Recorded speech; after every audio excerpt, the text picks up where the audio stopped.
Sorry, I've just completely ruined your timing. No, Or he's an actor, he can redo it. I can deliver the line again, and then we can all go, ha ha ha. Hello everyone, and welcome back to another episode of Thoughts. My name is Jasmine. And my name is Kier. And today on the show we have Lysette Chaproniere, who is a PhD student at the University of Glasgow and who works primarily on the philosophy of disability and enhancement. So now here are some thoughts on the social and moral implications of disability and enhancement. Hello Lysette, thank you very much for coming on today's show.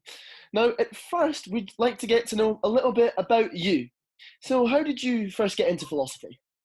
Well, I got into philosophy a little bit later on. I didn't do an undergraduate degree in philosophy. I actually started out wanting to do some music production and music tech. So I applied to university to do that. I then decided I wanted to do creative writing alongside that. So I started off doing a combined honours degree in those two fields. I then dropped the music, and as I was doing my creative writing, sometimes some philosophical discussions came up as we were talking about people's work, and that really interested me. And I would never have guessed 10 years ago that I'd be doing a PhD in philosophy, but I always have been interested in sort of debating issues with people. So when I started to realise I was getting more seriously interested in it, I did some Googling about philosophy degrees. I found that Glasgow has a master's degree, especially for people who don't have a degree in philosophy. So I applied to that, did it, loved it, and now I'm back doing a PhD. Fantastic. Ooh. It shows you, no matter how hard you try, all roads lead to philosophy. Absolutely. So what's the primary focus of your work? So I'm doing a PhD on the connections between disability and human enhancement, and there are lots of issues that come up around that. There are ethical issues, there are political issues, and questions about society. There's also some interesting work in epistemology related to it, and for any listeners who don't know, epistemology is the branch of philosophy dealing with knowledge. Oh, we love a guest that does their own clarification for us. Makes our life so much easier. But continuing on that clarificatory path, I was wondering, what do you mean by enhancement? Well, to give you an example of what we mean by enhancement, imagine you've got two students who are both taking a drug such as Ritalin, which is typically taken by people with ADHD. The first student is taking it because they have ADHD. The second student doesn't have ADHD, but is taking it because they want something that will help them concentrate better or stay focused for longer as they do their work or as they revise for their exams. So the first student is using it to treat a disorder. The second student is using it to enhance something that we might consider normal or healthy. And so the idea behind most definitions of enhancement is that enhancements go beyond treating disorders in some way. And that concept is quite blurry. You might worry about whether that distinction between treating and enhancing is even meaningful. So there's a lot to explore there. But that's the basic idea, at least, of the kind of thing we're talking about when we talk about enhancement. So you've defined enhancement for us, but I'd quite like to know how you define disability, because it's a word which is quite a commonplace word and it's often thrown around all over the place. So how would you define disability in a philosophical context? There are lots of different definitions of disability, and philosophers in this area have lots of different theories about it, and we're not going to have time to go through them all. So I'll just tell you about the theory that I've been working on. So I think, first of all, a disability is a limitation. So it might be something like not being able to see, not being able to walk, not being able to hear. Those are all limitations. Not all limitations are disabilities, however. So I think a disability, it's a limitation that most people don't have. Again, not all limitations that most people don't have are disabilities. So for instance, there's a condition some people have where they can't extend their tongue beyond the bottom of their teeth. That's a limitation most people don't have, but it seems like we shouldn't want to call that a disability. So what I say is that disabilities are limitations that have been made salient within a particular social context.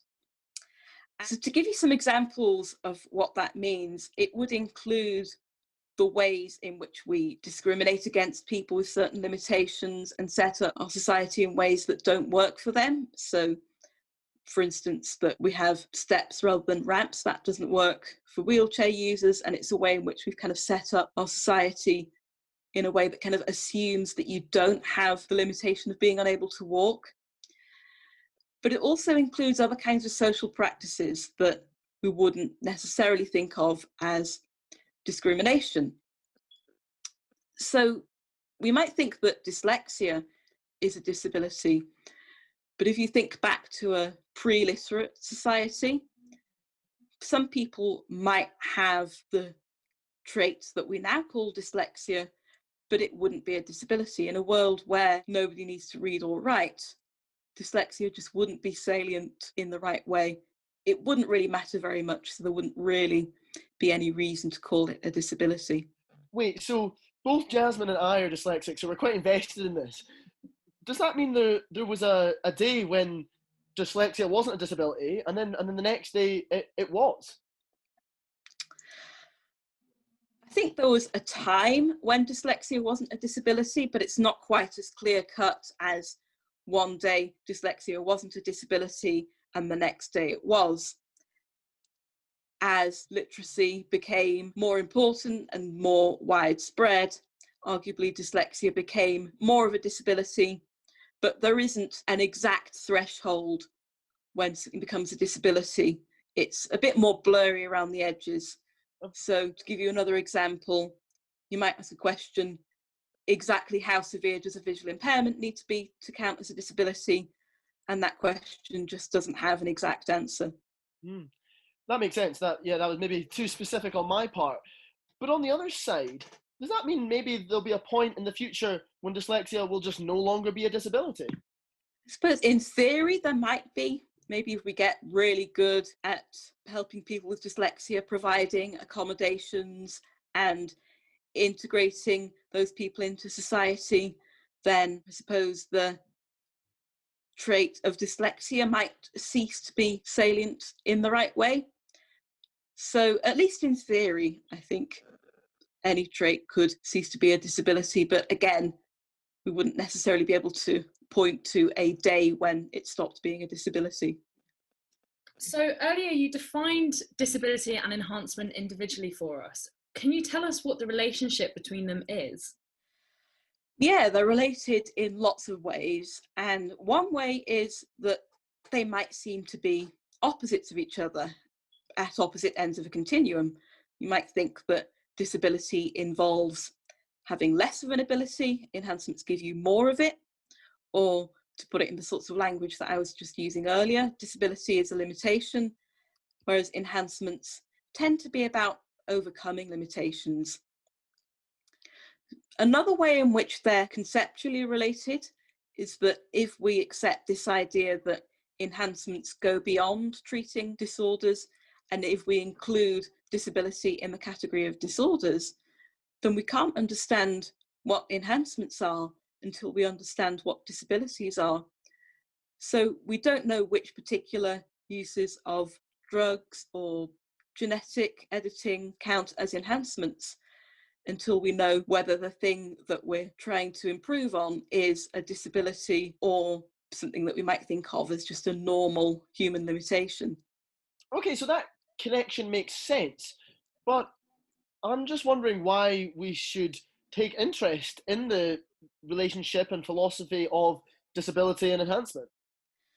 There are lots of reasons why it's important, and people might be a bit skeptical of the value of thinking about enhancement. Maybe some people find it a little bit too futuristic or science fiction-y, but I think it is very important to be thinking about our future. We need to be thinking about the ethical implications of technology long before that technology becomes a reality.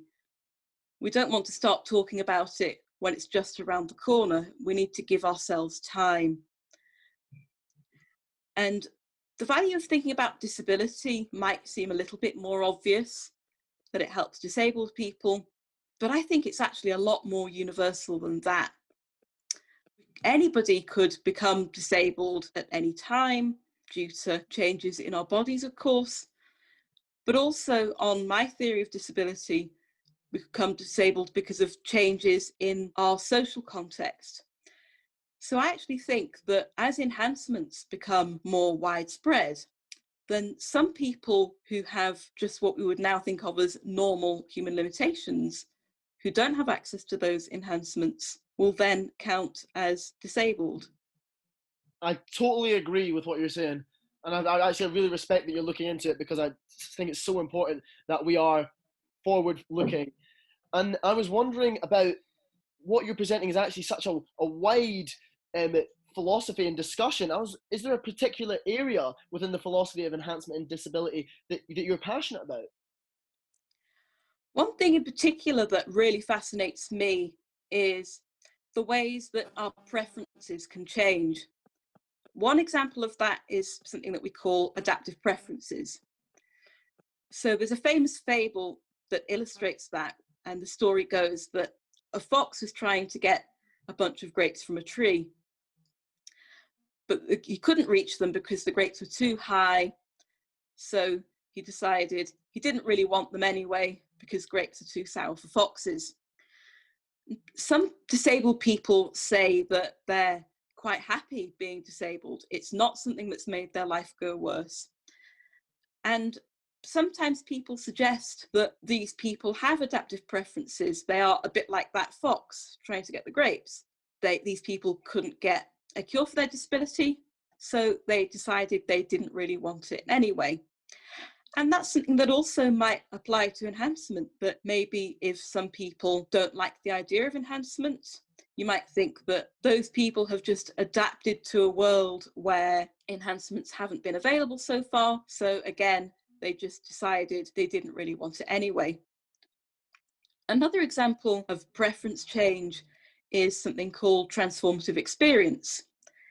And the idea behind that is that sometimes when we're having a new experience, not only do we not know what that experience is going to be like, but we don't know how it's going to change us. So an example of that that's not directly relevant to what I'm doing would be becoming a parent. So when you're thinking about whether to become a parent or not only do you not know what it's like, you don't know how becoming a parent is going to change your preferences. So perhaps you'll just fall in love with your child, and even though before you didn't really like the idea of taking care of a child, you suddenly love that idea. Or maybe it goes in the opposite direction, that you love the idea of being a parent, and then when the reality hits that you've got to get up at 3 o'clock in the morning, it doesn't seem so appealing, so your preferences change.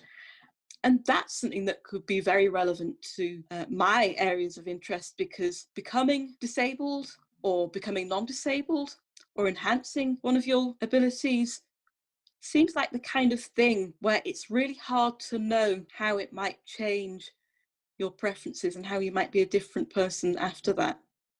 So you've indicated that some people are against enhancements, but I'm wondering why people would be, because it seems to me that some enhancements can be quite positive. For example, wearing glasses to improve your eyesight, or having a vaccine against a virus, and that seems like a positive enhancement. So why are some people against enhancement? Well, firstly, that is a very good point about things like vaccines, in that we wouldn't normally think of that as an enhancement, and yet it seems to improve our immune system beyond what's normal.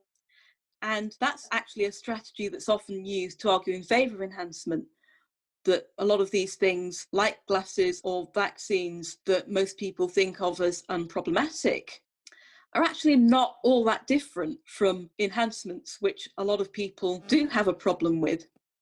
So to answer the other part of your question, why are some people against enhancements? Sometimes it's because they think that enhancing would make you inauthentic in some way, or because they think that it would devalue your achievements. Enhancement might give you easy shortcuts, and anything that you achieve while using enhancements might therefore be less valuable. People sometimes worry that using enhancement is cheating, and that might be the case in sport, for instance, where using performance-enhancing drugs is against the rules of sport. And also sometimes people worry about enhancing our children. So you might think, for instance, we should be open to whatever traits our children have rather than trying to enhance them in a particular way. So I can understand why people would be against enhancement theoretically. But to me, when it comes to enhancing a disability, it's actually about equality, making sure that everyone has an equal platform. But enhancement sounds like making individuals better than the norm. So that's where I struggle to see the parallels. So what do you have to say about that? It might seem like quite a sensible view that if you're treating a disability, you're promoting equality. But if you're enhancing someone beyond that, you're exacerbating inequality. And that is definitely something that some philosophers have argued for. But I think it's not at all as simple as that. One reason for that is that some enhancements might promote equality. So one type of enhancement that I haven't talked about so far is radically extending people's lifespans. Now, you might think that in order to achieve equality, everybody needs to have a normal lifespan.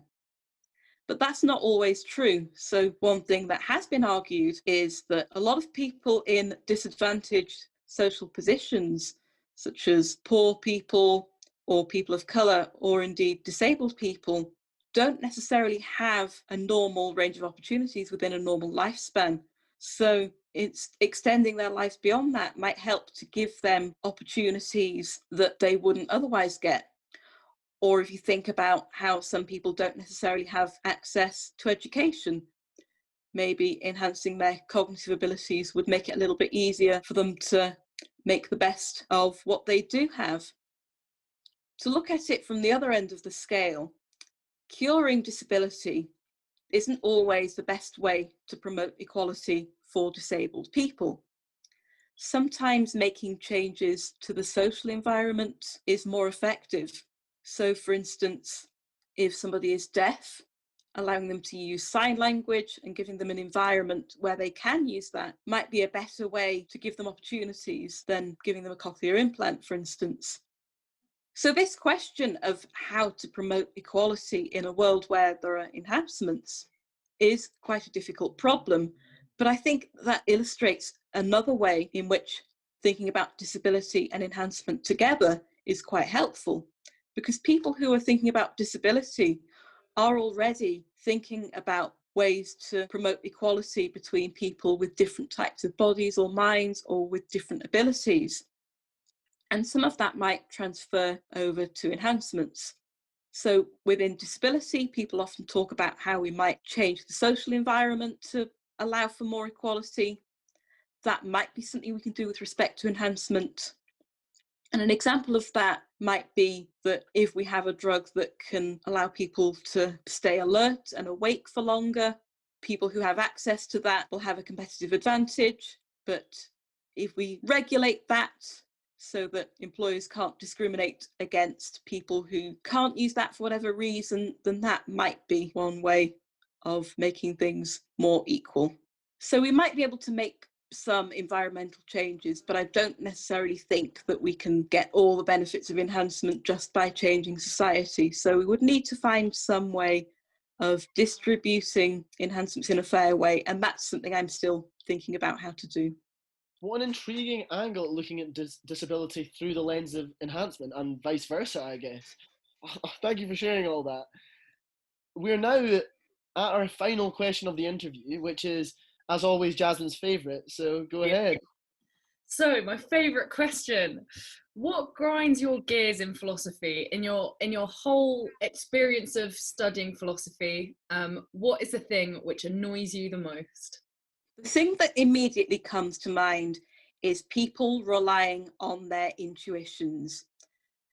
So sometimes people come to an answer to a question and maybe it sounds a bit odd, we just instinctively think it's not right. And philosophers will say, but that answer can't be right because it doesn't accord with our intuitions. And one thing I'm trying to do in my work is just rely on intuitions a little bit less, because intuitions can be biased, they can be a source of prejudice. So I think we shouldn't be too quick to trust them. And is it your intuitions that tell you that? Well, you certainly could ask me that. And some people might say, for instance, in ethics, if we don't use our intuitions, what are we going to use? Intuitions are all that we have. And I suppose there is some truth to that, that maybe we can't stop using our intuitions entirely. But I think we should be at least a little bit less confident in them and a little bit more careful about trusting them. I respect that. That's a really, really interesting point. So thank you so much for ending on that. I think poignant is the correct word. It's a poignant note. I think so too. Thank you so much for coming on today, Lysette. It's been a real pleasure. Thank you for having me. Well, thank you. Thank you very much. On today's episode of Thoughts, we asked Lysette Chaproniere to talk about the philosophy of disability and enhancement. We discuss what they are, how they relate to each other, and the social implications of the philosophy of disability. We hope you enjoyed listening to this episode of Thoughts. And don't forget to follow us on all of our social medias. Till next time, thanks for joining.